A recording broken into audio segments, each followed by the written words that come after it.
Assalamu alaikum jama'a, barkamu sake saduwa a cikin wannan shirin namu yau.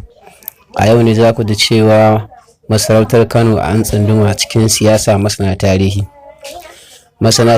a Kano da ke arewa maso yammacin Najeriya sun fara tsokaci kan sake haɗin da sarkin Kano Alhaji Aminu Ado Bayero ya yi wa Aminu Babba Dan Agundi a matsayin sarkin dawaki kuma babban dan majalisar sarki.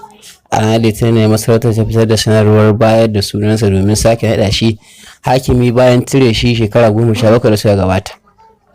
A shekarar 2003 ne Ado Bayero sarki Aminu Babba daga masarautar sarkin dawaki mai tuta kuma hakimin Gabasawa sakamakon bijirar umarnin da ya bashi na bayyana a gabansa. A baya ma tsohon sarkin Kano Muhammadu Sunusi na biyu ya sauke Sunusi Lamido Ado Bayero da ke rike da mukamin Ciroman Kano saboda ya ƙi masa mubaya a bayan zamansa sarkin Kano. Sabon abu ne a tarihin masarautar Kano. Daga Tijjani Muhammad Naniya, wani masanin tarihi da ke Jami'ar Bayero ta Kano, ya bayyana wa BBC cewa a tarihance ba a mayar da wanda sarki ya cire daga sarauta. Ya ce wannan matakin ya yi wa masarautar illa babba saboda duk wanda ya gaji sarauta cewa yake ya gaji dabo, ya gaji rumfa, ya gaji dukkanin iyayensa da kakanninsa. A wayi gari cewa ga wani sarki ya warware abin da mahaifinsa ya yi, to gaskiya zai shafi mutuncin masarautar. A gaskiya idan aka diba an riga an san cewa idan wani sarki ya aiwatar da wani abu, idan wani ya zo ko bai yarda da wannan abin ba, baya komawa baya a kansa, domin yana ganin cewa idan ya yi wani abu na daban wanda ya gabata ya yi, to kamar ya yi tsirarawa wa'yancan sarkin, in ji Dr. Naniya.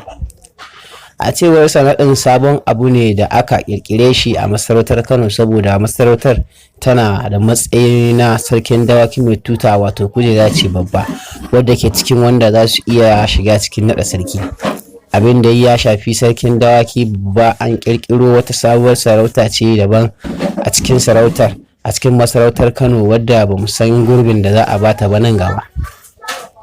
Dr. Naniya ya ƙara da cewa matakin wata hanya ce ta nuna raunana masarautar, kuma nan gaba ko da matsayin masarautar ya dawo yadda yake a tarihi, sai ya nuna irin badakalar da aka yi cewa bata yi wa masarautar daɗi ba, bata yi wa sauran sarakuna na daular Usmaniya daɗi ba, domin buɗe hanya ce wadda nan gaba duk inda aka samu irin wannan za a kawo misali da Kano. Saboda haka hanya ce da za a raunata daular Usmaniya gaba ɗaya, da kuma irin tarihin da jin daɗin da Shehu Usmanu ya yi wajen naɗa sarakuna.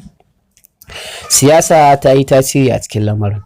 Masanin ya kuma ce wannan ya nuna cewa siyasa ta yi tasiri a ciki, sannan yana da illa domin yanzu ya shigar da masarautar cikin siyasa, kuma duk gwamnan da ya zo zai yi abin da ya ga dama, kuma duk wanda yake so a naɗa a matsayi zai san ta hanyar da ya shiga ya fito domin ya yi nasara ko ya cire sarkin da ya samu, domin shi ma ya biya wa kansa bukata.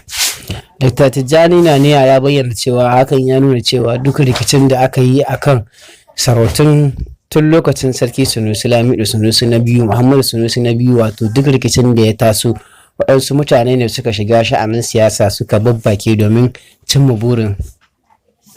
burinsu.